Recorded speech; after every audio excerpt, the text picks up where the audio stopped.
So, Mike, with this too, prime example, Matthew Saluka, the quarterback for UNLV, he quit the team basically because he said the collector promised to pay him like $100,000 and it never came through.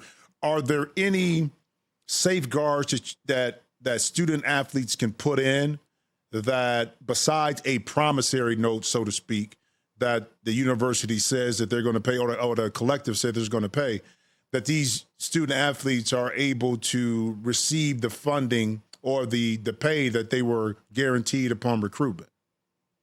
Yeah, I mean, they still have to read the contract. I think a lot of times you got to get something signed.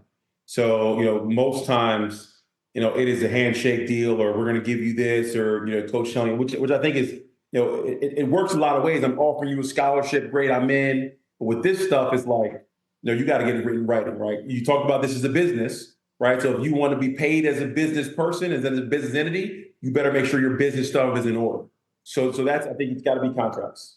Listen, when I was coming out too, and I always thought about this too, because and you talked about your father, retiring at a young age and having to transition into real life and do something else. And we heard the horror stories, of course, about professional athletes, not able to sustain the income that they received while they were playing. And they're looked upon as not being intelligent. But my pushback, and maybe you can help me with this, is that, listen, I grew up in a family that didn't have any kind of financial literacy. Okay, didn't understand investment. Okay, but then I get drafted, I go hire, let's say, a financial advisor. But they can give me any kind of paper they want. And because I don't have the literacy to understand what they're giving me, I'm like, okay, sign off on this, and it goes, and you're going to put my money here. But then that financial advisor invests my money in some other stuff that he's gaining, takes my money. But as an athlete, I look like I'm the fool, like I've blown all my money, but it's because I didn't know. So it's like, if you blow your money as an athlete, you're stupid. You don't know nothing.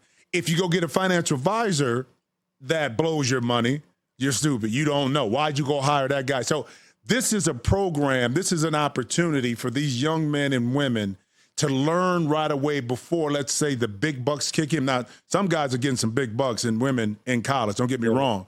But so this is really preparing them for the bigger picture too, not just in sports, but in life. Yeah, 100%. I would say, like, the financial industry is built on keeping people in the dark, right? If I don't teach you how things work, then I can tell you anything. You'll think I'm really smart, right? If I make you think it's so hard, then you're going to pay me forever, right? The one problem I had with even financial advising industry as a whole was it's built on making me feel like I'm the smartest person in the room, and you feel like you need me forever. I always told my clients, right, when I was a financial advisor, you should be able to fire me at 30 years old. I could teach you. We should be having different conversations. If we're having the same conversation at 30 that we did at 25, I failed you. So for me, it's like finance, they make it hard because the whole business is built on that. So is that part of, I don't mean to interrupt, is that part of your pitch when you go and speak with, okay, I'm Jimmy Jackson, Ohio State. My son, my daughter is there, about to get a lucrative NIL deal. What's your pitch to me and my child?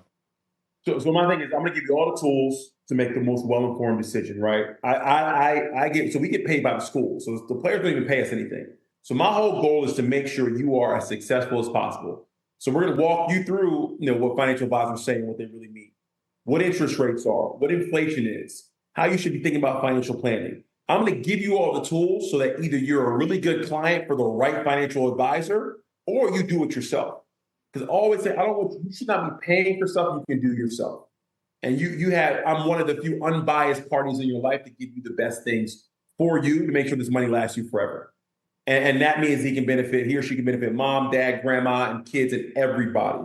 So my thing is always say, like, now they say, like, when the lights come on, the roaches scatter.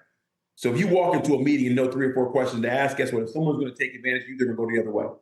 Because you're not an easy mark anymore, and it's too much work for them. They're going to move on. And that's my whole goal.